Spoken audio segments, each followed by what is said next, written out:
ఇకపై మీకు ఇష్టమైన ఫేవరెట్ సీరియల్స్ యొక్క ఫుల్ ఎపిసోడ్స్ యూట్యూబ్లో అందుబాటులో ఉండవు. కేవలం సన్నెక్స్లో మాత్రమే ఫ్రీగా చూడొచ్చు. మిమ్మల్ని మీరు మోసం చేసుకోకండి అత్తయ్య, మోసం చేసుకోకండి.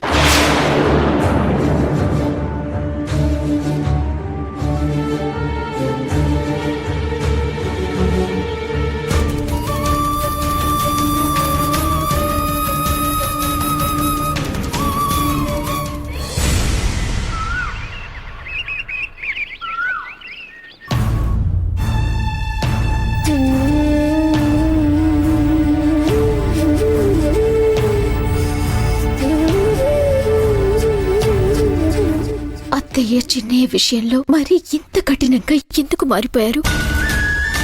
అసలు ఆ రోజు మేమిద్దరం ముందు వెనుక చూసుకోకుండా ఆర్గ్యూ చేసుకొని ఉండాల్సింది కాదు.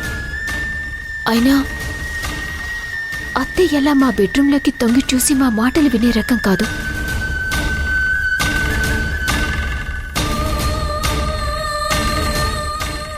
అసలు దీనంతటికీ కారణం గిరిజ పిన్నిని.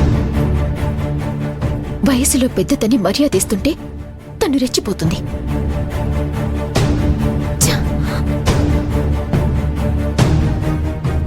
ఏదో పాపమని ఊరుకుంటుంటే ఈ ఈశ్వరి మాటిమాటికి నన్ను తప్పు పడుతోంది. సుందరం ఇప్పుడున్న పరిస్థితుల్లో బెడ్ దిగిరాడు.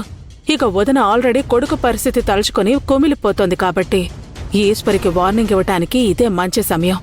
ఇంకోసారి నా జోలికి రావాలంటే 1కి 10 సార్లు ఆలోచించాలి. చెప్తా.